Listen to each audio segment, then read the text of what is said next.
G'day guys, I'm going to show you how you can make a punching bag like this one for your home using a spring that I designed just for this. Now it's called the Kewlus Spring after Reedy Kewlus, which is me. Now I designed this spring especially for this application so that you don't have to go and look for a spring that may or may not work. Now the spring is not expensive and I've put a link in the description where you can go and order online. Now let me show you how to put it all together.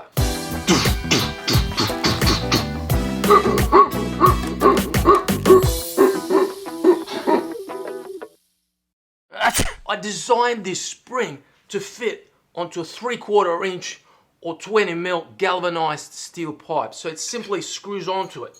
And once it goes on about an inch onto the pipe, it does not come off.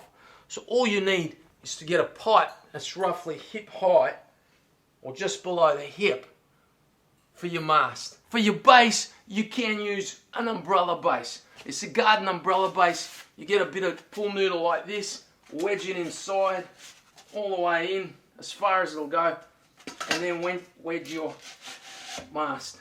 And Bob's your uncle. Now, a far better solution is to use the galvanized steel flange that's made for the galvanized pipe. Now, I've bolted one onto an MDF board, so it simply goes onto that. Now, you can bolt the flange onto an area of concrete, for example, so that way you don't even need a stand.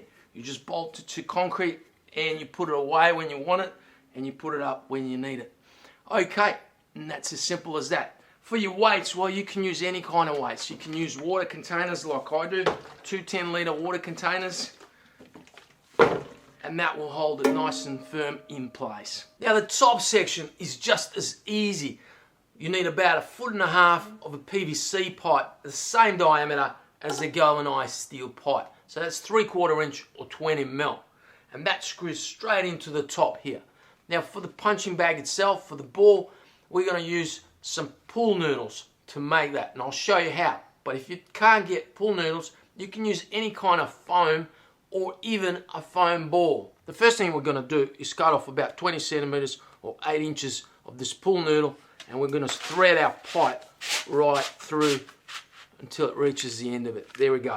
And that's the start of it. That's the base. You can actually use this on its own. Just wrap it with some duct tape and slide it in. It is going to be quite fast with this spring, but if that's what you want that speed, you could just use that. But we're going to make it look like the shape of a typical speed ball. That is that pear shape. So I'll show you what to do next. What you need is about 1 foot or 30 centimeters of pool noodle that you need to split lengthwise. Then take your base and take one of your split sections and take that split section and wrap it around the base just like that, and then tape it. Now I used cloth tape to tape the two ends together. That makes sure that it don't stretch apart. After that, you can just use duct tape to tape around it a couple of times. Now don't put too much tape around it because that will make it heavier and it's going to reduce the speed. Now you might like it just the way it is here with a single section up at the top, and you can move it up or down to adjust it, and it's going to be nice and light, so really fast. But I'm going to make the rest of the shape. Basically, you just make another one of these sections so you've got 2 of them on the base. Then you take a longer split section that's roughly 18 inches or 46 centimeters and you wrap it around just below the top ball, just like that, and tape it in the same way. So there's your shape. Okay, and here it is with all the sections, the split sections over the base.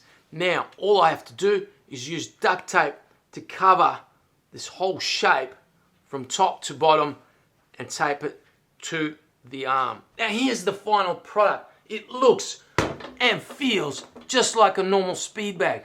Now make sure you don't put too much tape around it because that's going to make it heavier and slow it down. Well guys, you got no excuses now.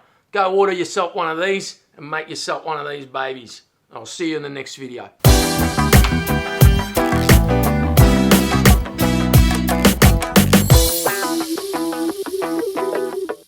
Guys, a little tip. If you hear a clicking noise when you're punching the bag, often it's because the spring is getting caught on the very edge of the galvanized steel pipe. You can use a hose clamp to clamp it on tightly so it doesn't move. So a hose clamp at the bottom here is a good idea. I'll see ya.